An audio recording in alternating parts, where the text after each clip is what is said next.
പ്രാണപ്രതിഷ്ഠയ്ക്ക് ഒരു ദിവസം മാത്രം ബാക്കിയിരിക്കെ അയോധ്യ ഉത്സവ ലഹരിയിലാണ്. രാമക്ഷേത്രവും പരിസര പ്രദേശങ്ങളും പുഷ്പങ്ങളും ദീപവും കൊണ്ട് അലങ്കരിച്ചു.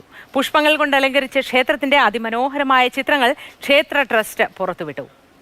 ബി ബാലഗോപാൽ ചേരുന്നുണ്ട് വിശേഷങ്ങളുമായി, വിവരങ്ങളുമായി. ഗുഡ് മോർണിംഗ് ബാലഗോപാൽ, എന്തൊക്കെയാണ് അവിടുത്തെ ഒരുക്കങ്ങൾ? തിരക്ക് ഏറുന്നുണ്ടോ? ഉള്ളിലേക്ക് ആർക്കും പ്രവേശനമില്ല എന്നറിയാം, എങ്കിൽ കൂടി ആ നിയന്ത്രിത മേഖലയ്ക്ക് പുറത്ത് ഒരുപാട് തിരക്ക് അനുഭവപ്പെടുന്നുണ്ടോ?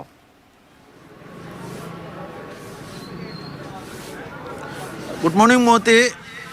ഉത്സവ ലഹരിയിലാണ് അയോധ്യ എന്ന കാര്യത്തിൽ യാതൊരു സംശയവുമില്ല. കാരണം ഈ ആൾക്കാരുടെ എണ്ണം ഇന്ന് ഈ താരതമ്യേന കുറവാണ്. കാരണം കഴിഞ്ഞ ദിവസങ്ങളിൽ ഏർപ്പെടുത്തിയതിനേക്കാളും കൂടുതൽ നിയന്ത്രണങ്ങൾ ഇന്ന് ഏർപ്പെടുത്തിയിട്ടുണ്ട്. അതുകൊണ്ട് ഈ അയോധ്യയിലേക്ക് ഇപ്പോൾ എത്തുന്ന ഭക്തരുടെ എണ്ണം വളരെ കുറവാണ്. പക്ഷേ നമുക്ക് ഈ ദൃശ്യങ്ങളിൽ കാണാം, അവസാനവട്ട ഒരുക്കങ്ങൾ ഇവിടെ പുരോഗമിക്കുകയാണ്. പ്രാണപ്രതിഷ്ഠാ ചടങ്ങ് നടക്കുന്ന അയോധ്യ രാമക്ഷേത്രത്തിലേക്കുള്ള ഒരു പ്രവേശന കവാടമാണിത്. ഇവിടെ വരെയാണ് നിലവിൽ മാധ്യമങ്ങൾക്ക് വരെ ഈ പ്രവേശിപ്പിച്ചിട്ടുള്ളത്. അതിനപ്പുറത്തേക്ക് ഇപ്പോൾ പ്രവേശനമില്ല.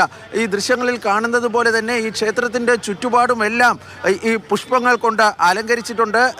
അതിനു പുറമെ ക്ഷേത്രത്തിനുള്ളിലും ഇന്നലെ മുഴുവൻ ക്ഷേത്രവും ഈ പുഷ്പങ്ങൾ കൊണ്ട് അലങ്കരിച്ചിരിക്കുകയാണ്. അതിൻ്റെ ദൃശ്യങ്ങൾ ഇന്നലെ, അതിൻ്റെ ചിത്രങ്ങൾ ഇന്നലെ തന്നെ ശ്രീരാമജന്മഭൂമി ട്രസ്റ്റ് അവരുടെ ഈ എക്സ് പ്ലാറ്റ്ഫോമിലൂടെ, സമൂഹ മാധ്യമമായ എക്സിലൂടെ പുറത്തുവിടുകയും ചെയ്തിരുന്നു.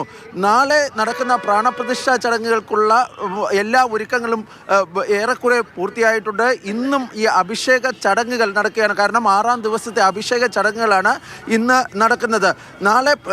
നേരത്തെ അറിയിച്ചിരുന്നത് പ്രധാനമന്ത്രി നരേന്ദ്രമോദി ഇന്ന് അയോധ്യയിൽ എത്തിച്ചേരുമെന്നായിരുന്നു. പക്ഷേ ഏറ്റവും അവസാനമായി പുതുതായി ലഭിക്കുന്ന വിവരപ്രകാരം പ്രധാനമന്ത്രി നരേന്ദ്രമോദി അദ്ദേഹം നാളെ രാവിലെ 10:25 അയോധ്യയിൽ എത്തുന്നത്. തുടർന്ന് 10:55 അദ്ദേഹം ഈ ക്ഷേത്രത്തിലേക്ക് അദ്ദേഹം എത്തിച്ചേരുക.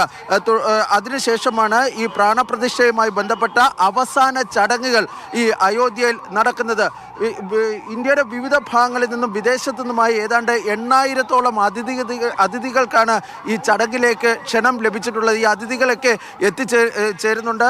ഇന്ന് ഏതാണ്ട് 25 ചാർട്ടേഡ് വിമാനങ്ങളാണ് ഈ അയോധ്യയിലെ പുതിയ ഈ വിമാനത്താവളത്തിൽ ലാൻഡ് ചെയ്യുന്നത്. ഇതിലൊക്കെ ഈ പുതുതായി, അതായത് വിവിധ അതിഥികളും മറ്റും എത്തിച്ചേരുമെന്നാണ് അറിയിക്കുകയും ചെയ്തിട്ടുള്ളത്.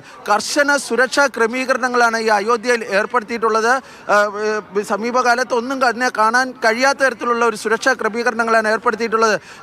ഈ ഭക്തർക്ക് 2 ദിവസം മുമ്പ്, അതായത് മിനിഞ്ഞാന്ന് രാത്രി മുതൽ ഭക്തർക്ക് ഈ ക്ഷേത്രത്തിൽ ദർശനം അനുവദിച്ചിട്ടില്ല. ഭക്തരെ അതുപോലെ തീർത്ഥാടകരെയൊക്കെ ഈ അയോധ്യയിലേക്ക് കടത്തിവിടുന്നതിനും ഇപ്പോൾ പൂർണ്ണമായും നിരോധിച്ചിരിക്കുകയാണ്. പക്ഷേ നേരത്തെയൊക്കെ എത്തിയ ഭക്തർ ചിലരൊക്കെ, അതായത് നേരത്തെ അയോധ്യയിലെത്തി ഇവിടങ്ങളിൽ താമസിക്കുകയായിരുന്ന ഭക്തരിൽ ചിലരൊക്കെ ഇപ്പോഴും ഉണ്ട്. അവരൊക്കെയാണ് നമ്മൾ ഈ ദൃശ്യങ്ങളിൽ കാണുന്നത് പോലെ തന്നെ രാവിലെ ഈ ക്ഷേത്ര പരിസരത്തേക്ക് എത്തിക്കൊണ്ടിരിക്കുന്നത്. പക്ഷെ അവരെ ആരെയും തന്നെ ഈ ക്ഷേത്രത്തിനുള്ളിലേക്കോ അല്ലെങ്കിൽ ക്ഷേത്രത്തിൻ്റെ സമീപ പ്രദേശത്തേക്കോ പോലും ഇപ്പോൾ കടത്തിവിടുന്നില്ല.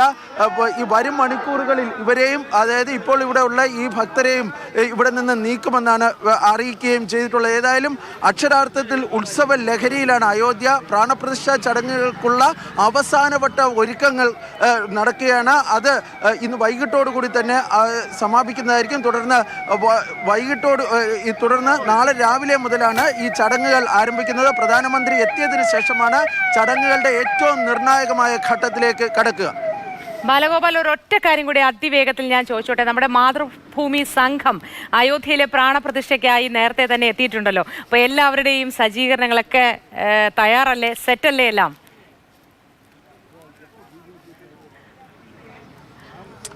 നമ്മളെല്ലാ ക്രമീകരണങ്ങളും ഏർപ്പെടുത്തിയിട്ടുണ്ട്.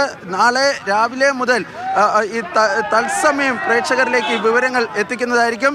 ഞങ്ങൾ 4 പേരാണ് ഈ അയോധ്യയിൽ ഈ പ്രാണപ്രതിഷ്ഠാ ചടങ്ങ് റിപ്പോർട്ട് ചെയ്യുന്നതിനായി എത്തിയിട്ടുള്ളത്. ഞാനും ക്യാമറാമാനും ജഗദീഷും, അതിനു പുറമെ നമ്മുടെ അനൂപും വൈശാഖും ഉണ്ട്. ഇന്ന് പ്രാണപ്രതിഷ്ഠാ ചടങ്ങ് നടക്കുന്ന ദിവസം ഈ മാധ്യമങ്ങൾക്ക് ചില നിയന്ത്രണങ്ങളൊക്കെ ഏർപ്പെടുത്തിയിട്ടുണ്ട്. പക്ഷേ ആ നിയന്ത്രണങ്ങൾക്കുള്ളിൽ നിന്നുകൊണ്ട് തന്നെ എല്ലാവിധ കാര്യങ്ങളും, അതായത് ഈ തത്സമയം ഇതിൻ്റെ വിശദാംശങ്ങൾ പ്രേക്ഷകരിൽ എത്തിക്കുന്നതിനായുള്ള എല്ലാ സജ്ജീകരണങ്ങളും നമ്മൾ ഏർപ്പെടുത്തിയിട്ടുണ്ട്.